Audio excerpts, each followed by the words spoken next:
जर तुम्ही मला विचारणार की मी माझ्या जेवणात असा कोणता बदल करू जेणेकरून माझं आरोग्य छान आणि शरीर निरोगी राहील, तर माझं उत्तर एकच असेल, तुम्ही स्वयंपाक बनवण्यासाठी जे तेल वापरतात त्यात बदल करा. बघा, ऑइल तेल हे भारतीय कुकिंगचा महत्त्वाचा पार्ट आहे. मग तुम्ही कोणतं तेल वापरता? तुम्ही सनफ्लॉवर ऑइल, ऑलिव्ह ऑइल किंवा ग्राउंडनट ऑइल वापरता का? जर याचपैकी कोणतं तेल वापरत असाल तर व्हिडिओ पूर्ण बघा. बघा, आज मी तुमच्याबरोबर शेअर करणार आहे कुकिंगसाठी बेस्ट ऑइल. मग कोणतं बेस्ट ऑइल आहे भारतीय कुकिंग ऑइलमधून? बघा, आपण स्वयंपाक बनवताना, जेवणाची कोणतीही वस्तू बनवताना तेलाचा वापर करतोच, म्हणून ते तेल हेल्दी असलं पाहिजे. आणि तुम्ही ज्या ऑइलमध्ये रोज जेवण बनवताय, तुमचं तेच ऑइल जर पूर्णपणे हेल्दी नसेल ना, तर तुम्हाला बरेचसे प्रॉब्लेम फक्त त्याच ऑइलमुळे होत असतात. वेट गेन असेल, हार्टचा प्रॉब्लेम असेल, डायबिटीज असेल, एवढंच नाही तर बऱ्याच जणांचं कॅन्सरचं कारणसुद्धा ऑइल बनतं.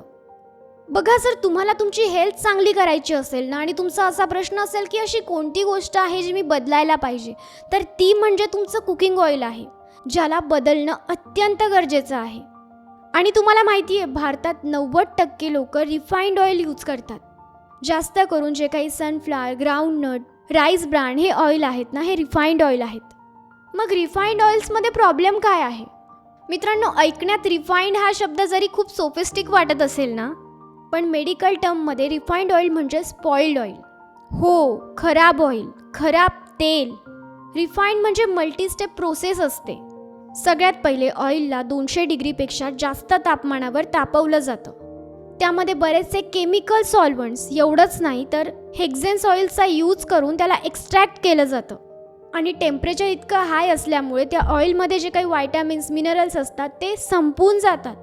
ऑइलमधले जे काही हेल्दी फॅटी ॲसिड्स असतात ते सुद्धा ब्रेक होतात. उलट त्यामध्ये ट्रान्स फॅट बनायला लागतात. आणि ही प्रोसेस फक्त इथेच संपत नाही, तर त्या ऑइलला पुन्हा हाय टेम्परेचरमध्ये तापवलं जातं, जेणेकरून त्या ऑइलची टेस्ट न्यूट्रलाइज केली जाईल आणि त्या ऑइलचा जो स्मेल आहे तो संपून जाईल. आणि शेवटी त्यामध्ये TBHQ यांसारखे हाय प्रेझर्वेटिव्स टाकले जातात. त्यामध्ये अँटी फॉर्मिंग एजंट्ससुद्धा टाकले जातात. हे यामुळे टाकलं जातं कारण त्यात फोम म्हणजे फेस होऊ नये आणि ते खूप वेळापर्यंत टिकले पाहिजेत म्हणून. आणि मग शेवटी एवढ्या सगळ्या प्रोसेसनंतर आपल्याला जे मिळतं ते असतं कलरलेस, टेस्टलेस, ऑर्डरलेस आणि न्यूट्रिशनलेस लिक्विड, ज्याला आपण विकत घेतो आणि त्याच्याने आपण स्वयंपाक बनवतो. बघा, कोणतंही ऑइल असू द्या, ते एवढ्या सगळ्या प्रोसेसमधून गेल्यानंतर त्याच्यामध्ये काहीही उरत नाही. जे काही हेल्दी फॅट्स असतात ते ट्रान्स फॅट्समध्ये कन्वर्ट होऊन जातात. बेसिकली ते ऑइल पूर्णतः खराब होऊन जातं. आणि मॅक्सिमम लोक आज त्याच तेलाचा वापर दिवसातून 2-3 वेळेस जेवण बनवण्यासाठी करतात. आणि यामुळे लाँग टर्ममध्ये हेल्थचे खूप सिरियस प्रॉब्लेम्स होऊ शकतात. म्हणजे ते तेल आपल्यासाठी इतकं हानिकारक आहे की मी हे म्हटली तरी चुकीचं नाही आहे की ते तेल आता तुमच्या घरात जितकं असेल तितकं बाहेर टाकून द्या. ते काहीही कामाचं नाही आहे. मग कोणतं ऑइल वापरायचं? Olive oil. बघा, आजकाल जे लोक हेल्थ कॉन्शियस आहेत ना, ते कुठेतरी ऑलिव्ह ऑइलचा वापर करत आहे, कारण त्यांना माहिती आहे की या तेलामध्ये काहीच ठेवलं नाही आहे, म्हणून ते ऑलिव्ह ऑइलचा वापर करत आहे. युरोपियन युनियनच्या जबरदस्त मार्केटिंगमुळे आज आपल्याला इंडियन मार्केटमध्ये ऑलिव्ह ऑइलचे बरेचसे प्रोडक्ट्स मिळतात. मग हे ऑलिव्ह ऑइल हेल्दी आहे का? हो, नक्कीच. ऑलिव्ह ऑइल हे हेल्दी ऑइलमधून एक आहे.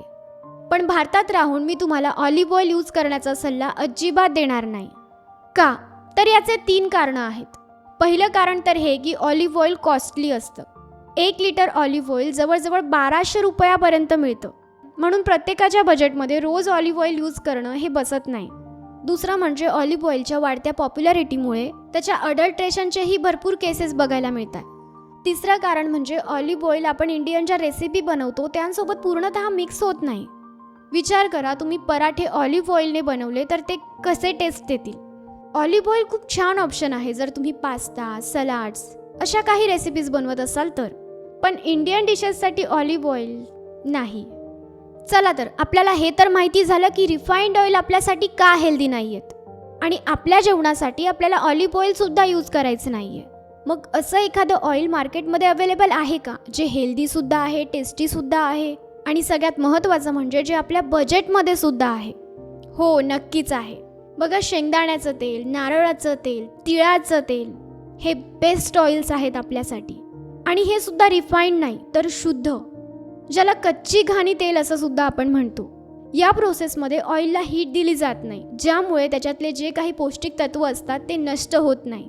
आणि या प्रोसेसमध्ये ऑइल काढण्यासाठी जे प्रोडक्ट्स वापरले जातात ते सुद्धा हाय क्वालिटीचे असतात, ज्यामुळे आपल्याला त्याचं ऑइलही हाय क्वालिटीचं मिळतं.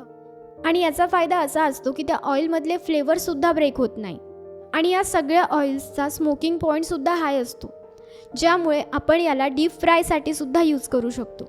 बघा, कोणत्याही ऑइलचा स्मोकिंग पॉईंट म्हणजे स्मोकिंग पॉईंट हे एक असं टेम्परेचर असतं ज्या टेम्परेचरमध्ये त्या ऑइलमधले जे फॅटी ॲसिड्स असतात ते ब्रेक व्हायला लागतात आणि ते ऑइल खराब होतं. आता इथे गरजेचं आहे कोकोनट ऑइलच्या कॉन्ट्रोवर्सीबद्दल बोलणं. काही वर्षांआधी रिफाईंड कंपनीद्वारा एक मोठी मार्केटिंग लॉन्च झाली होती. ती कोकोनट ऑइलच्या अगेन्स्ट होती.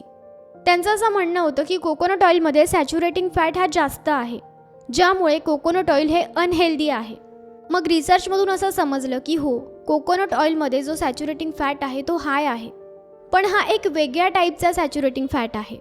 आणि हा जो फॅट आहे हा मीडियम टाईप सॅच्युरेटेड फॅट आहे, जो ह्युमन बॉडीसाठी चांगला आहे, हेल्दी आहे. आणि आज 1500पेक्षाही जास्त स्टडीजमधून हे प्रूफ झालं आहे की कोकोनट ऑइल हे जगातल्या हेल्दी फूड्समधून एक आहे. केरला आणि तामिळनाडूमध्ये तर कोकोनट ऑइलचाच वापर केला जातो. आणि सर्वेनुसार केरला आणि तामिळनाडूमधल्या लोकांचे हार्ट हे हेल्दी आहेत. यानंतर मोहरीचं तेल, जे सुद्धा खूप जास्त हेल्दी आहे. मोहरीच्या तेलाला ज्यावेळी स्टडी केलं गेलं त्यावेळी त्यातून असं समजलं की ज्यावेळी त्याला बाकी ऑइलसोबत कम्पेअर केलं गेलं त्यावेळी असं समजलं की मोहरीच्या तेलात ओमेगा 3 जास्त आहे. याचमुळे हे तेल बेस्ट मानलं जातं. आणि याचबरोबर याचा स्मोकिंग पॉईंटसुद्धा हाय आहे.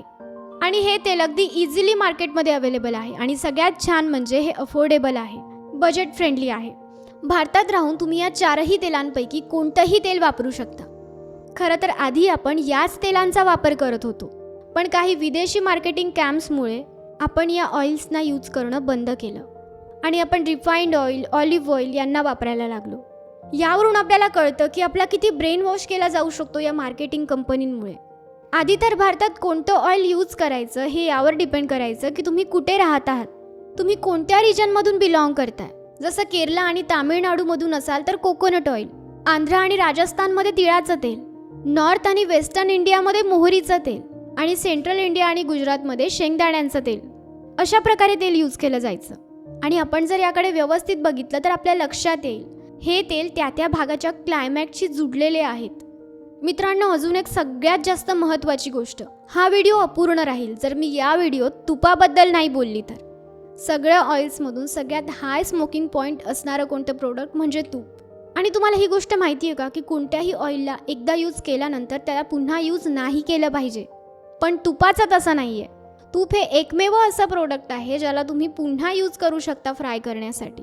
आणि जर तुम्ही असा विचार करत असाल की तुपामुळे तर कोलेस्ट्रॉल वाढतो, आपण जाड होतो, आपला फॅट वाढतो, तर असं अजिबात नाही आहे. अमेरिकामध्ये तुपाला क्लॅरिफाईड बटरच्या नावाने बोलतात आणि तिथे याला प्रीमियम कुकिंग ऑइलचा दर्जा दिला गेला आहे. तिथले डॉक्टर्स कॉफीमध्ये 1 चमचा तूप टाकून पिण्याचा सल्ला देतात. तुपाचा आपण एकच डाऊनफॉल म्हणू शकतो की रोज रोज तुपात जेवण बनवणं हे प्रत्येकासाठी अफोर्डेबल नाही आहे, शक्य नाही आहे. पण जर तुम्ही अफोर्ड करू शकत असाल तर मग काय गोष्ट आहे, नक्कीच करा. आणि मी तूप सांगतेय म्हणजे कोणतं तूप? शुद्ध तूप, देसी गाईचं शुद्ध तूप, किंवा मग तुम्ही काही प्रमाणात म्हशीचं तूपसुद्धा यूज करू शकता. आणि ज्यांचा असा गैरसमज आहे की तुपाने जाड होतो, तर नाही. तुम्ही आता जे तेल वापरताय ना त्याच्याने तुम्ही जाड व्हाल, त्याच्याने तुम्हाला नुकसान होणार आहे, तुपाने नाही. चला आता व्हिडिओला समराईज करूया. बघा, सगळ्यात पहिले आपण बघितलं की रिफाईंड ऑइल हे जेवण बनवण्यासाठी अजिबात योग्य ऑइल नाही आहेत. हे काहीच कामाचे नाही आहेत, त्यांना तुम्ही आजच फेकून दिलं तरी बेस्ट आहे. यानंतर ऑलिव्ह ऑइल, बघा ते हेल्दी तर आहे पण इंडियन कुकिंग स्टाईलसाठी सुटेबल नाही आहे आणि कॉस्टलीसुद्धा खूप आहे. यानंतर तीळ, कोकोनट, मोहरी आणि शेंगदाण्याचं तेल हे बेस्ट आहे. यानंतर तूप हे पूर्णतः हेल्दी आहे, फक्त ते प्रत्येकजण अफोर्ड नाही करू शकत. मित्रांनो, म्हणूनच आजपासूनच अनहेल्दी ऑइल वापरणं बंद करा, कारण हेल्दी लाईफस्टाईलकडे जाण्यासाठी ही बेस्ट स्टेप आहे.